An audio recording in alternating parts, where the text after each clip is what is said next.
Hello everyone, it's me Dr. Mohammad Fasil from EFT Mentor. Forgiveness, ക്ഷമിച്ചു കൊടുക്കേണ്ടതിൻ്റെ importance നമ്മുടെ ലൈഫിൽ, നമ്മുടെ ആരോഗ്യത്തിൽ, നമ്മുടെ മാനസികാരോഗ്യത്തിൽ, അതേപോലെ തന്നെ നമ്മുടെ മൊത്തം ജീവിതത്തിൽ തന്നെ ക്ഷമിച്ചു കൊടുക്കുന്ന ഫോർഗിവ്നെസ് കൊണ്ടുണ്ടാകുന്ന അത്ഭുതകരമായിട്ടുള്ള മാറ്റങ്ങളാണ്. അതിൻ്റെ ഇമ്പോർട്ടൻസാണ് നമ്മളിന്ന് ഡിസ്കസ് ചെയ്യുന്നത്.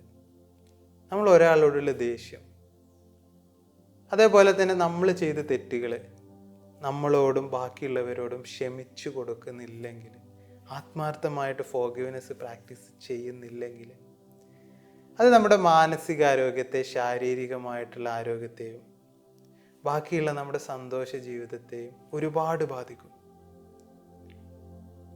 അധികം ആളുകളും ചോദിക്കും, തെറ്റ് അവരുടെ ഭാഗത്തല്ലേ, പിന്നെ ഞാൻ എന്തിനാ ഫോർഗിവ് ചെയ്യുന്നത്, ഞാൻ എന്തിനാ ക്ഷമിച്ചു കൊടുക്കുന്നത് എന്നുള്ളത്. ഫോർഗിവ് ചെയ്യുമ്പം, ക്ഷമിച്ചു കൊടുക്കുമ്പം തെറ്റ് ആരുടെ ഭാഗത്താണ് എന്നൊന്നും നമ്മൾ നോക്കാറില്ല.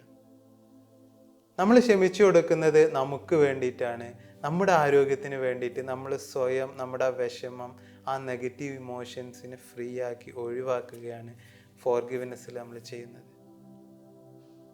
ഇമ്പോർട്ടൻ്റ് ആയിട്ട് ഫോർഗിവ്നെസ് സെഷനിലേക്ക് നിങ്ങൾ കടക്കുമ്പോൾ ഇമ്പോർട്ടൻ്റ് ആയിട്ട് ഓർക്കേണ്ട 2-3 കാര്യങ്ങളുണ്ട്.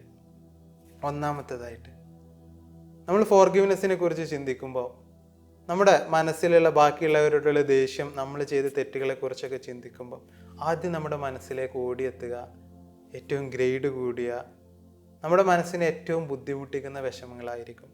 പക്ഷെ ആദ്യം നമ്മൾ ക്ഷമിക്കേണ്ടത്, ഫോർഗിവ് ചെയ്യേണ്ടത് ഇതായിരിക്കരുത്. ചെറിയ ചെറിയ ഇമോഷൻസ്, ബുദ്ധിമുട്ടുകൾ എടുത്ത് വേണം നമ്മൾ ആദ്യം ഫോർഗിവ്നെസ് പ്രാക്ടീസ് ചെയ്യാൻ.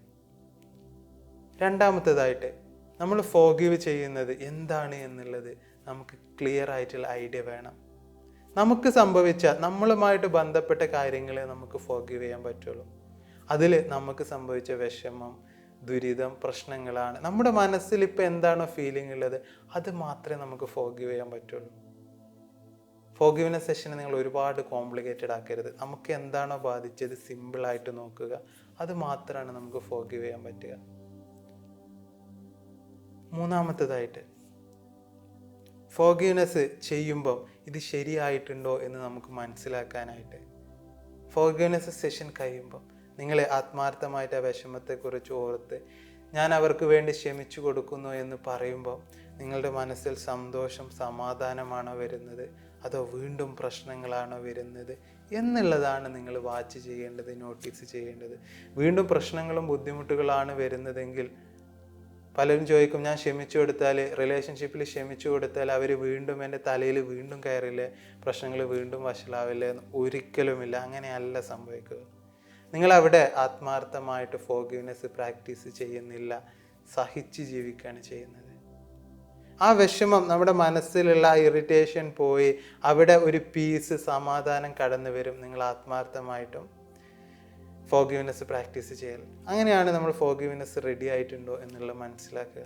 നമ്മുടെ ലൈഫിൽ ആരോഗ്യത്തിൽ വളരെ ഇമ്പോർട്ടൻ്റ് ഉള്ളൊരു ഫാക്ടറാണ് ആത്മാർത്ഥമായിട്ട്, നിരുപാധികമായിട്ട് ബാക്കിയുള്ളവരോട് ക്ഷമിച്ചു കൊടുക്കുക. നമ്മുടെ തെറ്റുകൾ നമുക്ക് സ്വയം നമ്മളത് ക്ഷമിച്ചു കൊടുക്കുക എന്നുള്ളത്.